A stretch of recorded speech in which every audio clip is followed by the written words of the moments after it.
time for everybody's favorite part of the week, mailbag time here on the Chiefs Report. It is time to touch our bags and drop our sack on this edition of the program. Tyler Jones here with you. You got questions, and you're in luck because I got answers. We'll get right to it coming up in just a moment. Before we do that, folks, I want to make sure not only that you're subscribed to the Chiefs Report, but also that you're part of the Noti Gang. And you may be saying, what the hell is the Noti Gang?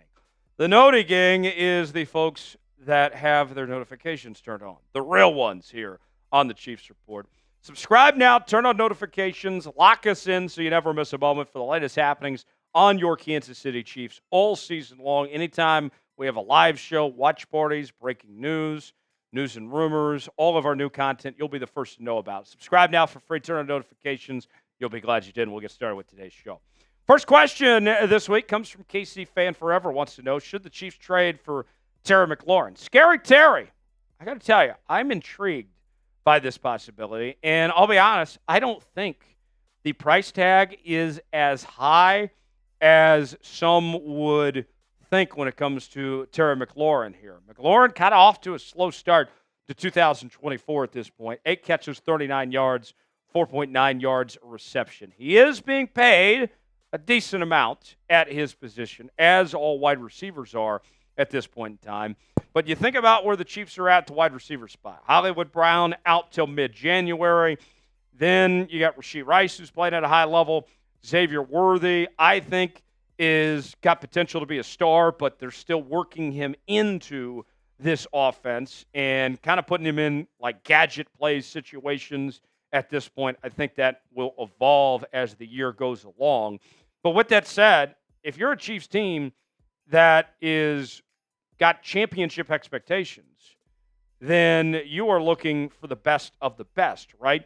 You're not trying to hold yourself back. And even, let's say, if Hollywood is, looking at that timeline of mid-January to return, there's no guarantee that Hollywood Brown is going to catch up to speed by then when you're trying to win a championship and be what you're looking for in a top-flight wide receiver at that point in the season. So with that said, you bring in Terry McLaurin, then you add a very good receiver to this receiving core. You do have to pay him, all right? So that's not going to be cheap. But you don't have to give up a ton of draft capital. You're not giving up a first-round pick. I think this could make a lot of sense. And the Commanders, I don't think, are a very good football team. I think when it comes closer to the trade deadline, they're going to be dealing guys like they did last year with Chase Young and Montez Sweat. This is a name that Chiefs fans should keep an eye on. I think Terry McLaurin could be a very good fit for what the Chiefs are looking for and could be the difference in this team hoisting the Lombardi Trophy and not. I think he's that good and would be a natural fit for what the Chiefs want to do. Should the Chiefs trade for Scary Terry? What do you guys think? Type Y for yes, in for no. Weigh in. Let us know if you think they should make a move here or not. F the Bengals. All right, Sin. Do you think the Chiefs should consider trading for Khalil Herbert? So I got to tell you, I like Khalil Herbert a lot.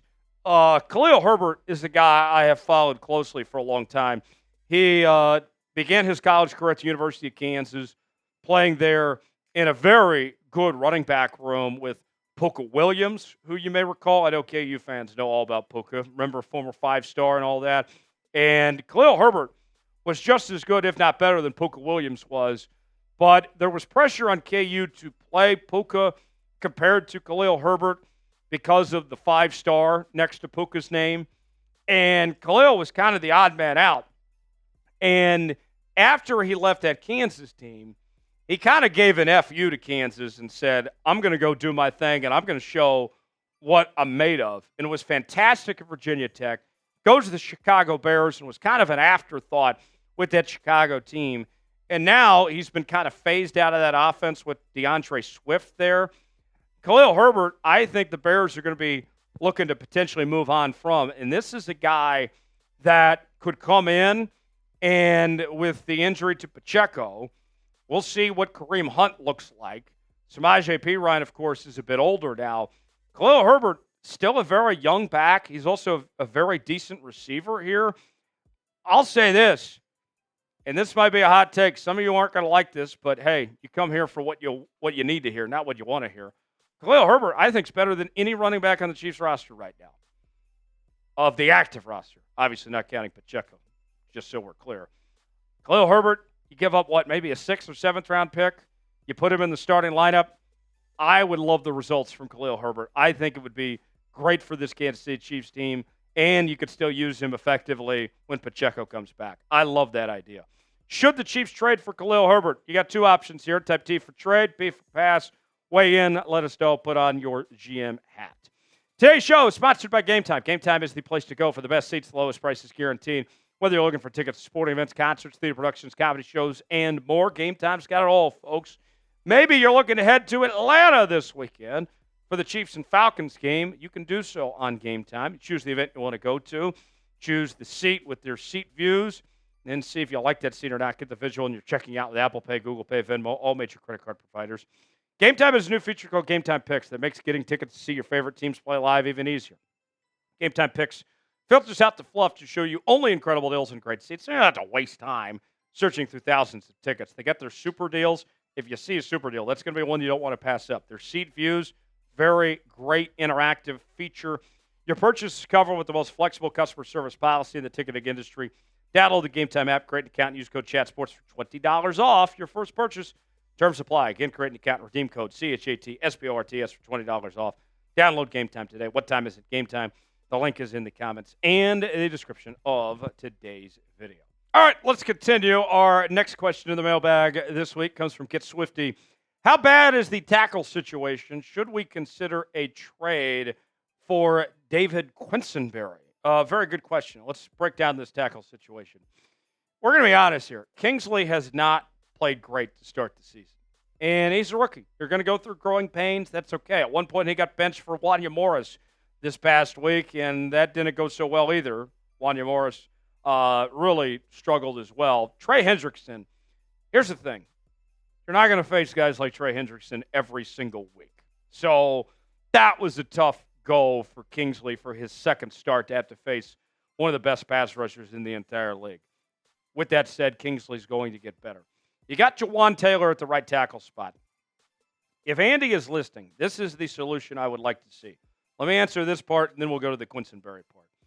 I would like to see if Kingsley doesn't improve, if they don't see more out of him, if he can't figure it out, why not give Jawan Taylor a shot at the left tackle spot? I know he's got limited experience. I don't even think he's ever played left tackle. But he is a veteran. He's been on this line, knows this system. I would potentially see if you could swap Taylor to left, Kingsley to right tackle, let Kingsley learn the right tackle spot, and then potentially transition him over to the left tackle spot. We hardly ever see rookies start at left tackle. Typically, the idea is that either you're a backup or you start at right tackle, and then you work your way over to the left tackle spot. So that's what I'd like to see. As far as David Quessenberry goes, this is somebody that's a decent football player. The grades that he had last year, 64.8, pass block grade 68.3, run block grade 57.2. But I don't think he's that much better than what you already have as is. I would kind of just rather roll with the guys that are there. But if there's an injury or if it doesn't get better, then keep Quessenberry as a potential option when it comes to the trade deadline. We'll see. Last question in the mailbag this week. Patrick Dagote says, how you feeling about the corner room? Should we trade for Kyer Elam of the Buffalo Bills? The corner room for this Chiefs team right now, it's better than I thought it was going to be. And specifically, they performed well in that Baltimore Ravens game. And then last week, Jamar Chase was shut down pretty good. Elum has been kind of phased out of this Buffalo Bills defense. Former first-round pick out of Florida. They had high expectations for him. They're not giving him a ton of snaps.